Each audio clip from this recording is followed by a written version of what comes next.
घरलाई पानी पानी हाल्दिन्छ नौटोमा लाग्दैन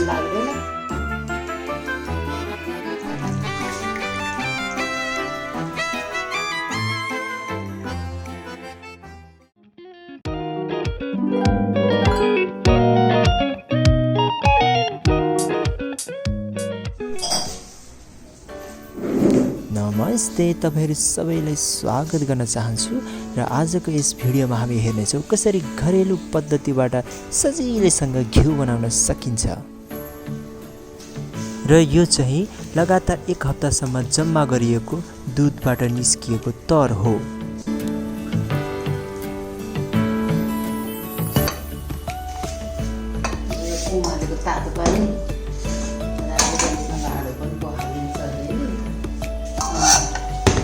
जाडो महिनामा भयो भने तातो पानी हाल्ने, गर्मी महिनामा भयो भने चिसो पानी हाल्ने। गर्मी महिनामा चाहिँ चिसो पानी राख्नुपर्छ। तातो पानी राखेपछि हात सफा हातले अनि मजासँग मुछ्ने। जुन भाँडामा तताउने त्यही भएर यही भाँडामा मुछेको। अनि यो धेरै गर्न पर्दैन, केही गर्नु पर्दैन, सजिलोसँग घिउ बनाउने तरिका। यसलाई एकछिन मुछिदिएपछि धेरै गरिरहनु पर्दैन।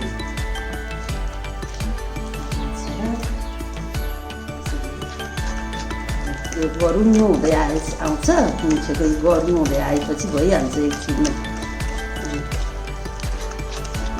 गरौँ चिसो पानी हालिदिएपछि जरासँग आउँछ नाप्ने।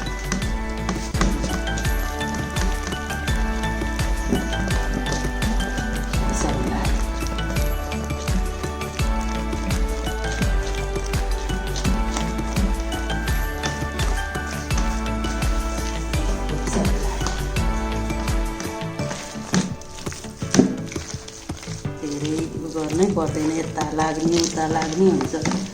कहिले मुछ्ने भन्छन्, कहिले के गर्ने भन्छन्। सबैभन्दा सजिलो भइसक्यो। अब यसलाई पानी हालिदिनुपर्छ अनि भइसक्यो। आउँछ धाराबाटै खालिदिन्छु है त म पानी।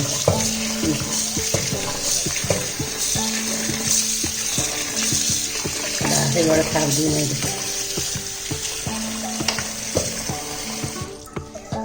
यति सजिलो हुन्छ। 10 मिनट पनि लाग्दैन कि यो बनाउनलाई। यो नौनीलाई चाहिँ म 2 चोटि पखाल्छु कि, त्यसो भए घिउहरू आउँदैन। नौनीलाई चाहिँ 2 पल्ट 3 पल्ट पखाल्दैन भने सफा हुन्छ। अनि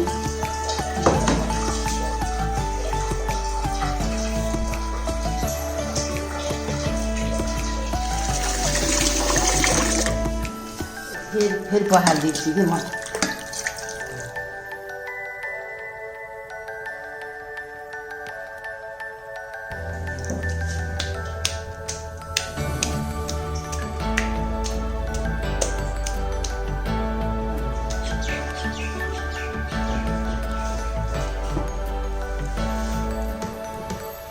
नौनीको डल्लो आइहाल्यो।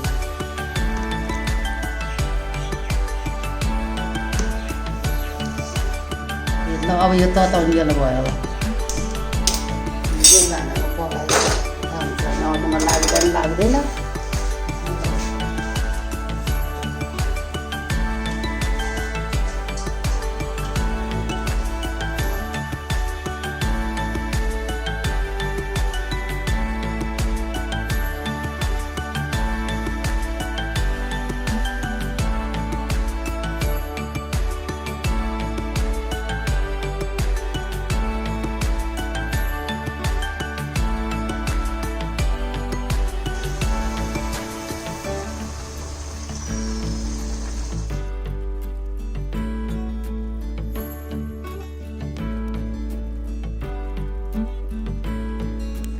यसलाई राम्रोसँग हिट गर्नुहोस्।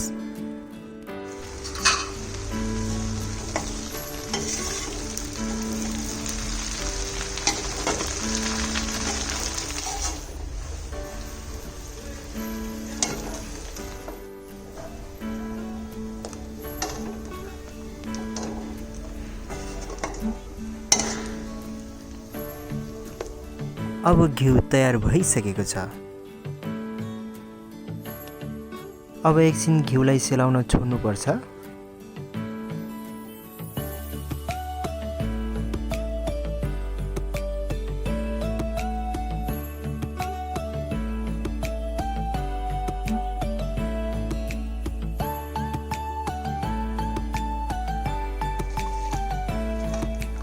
घिउ राम्रोसँग सेलाइसकेपछि यसलाई एउटा चालनीले छानेर कुनै पनि भाँडामा राख्न सक्नुहुन्छ।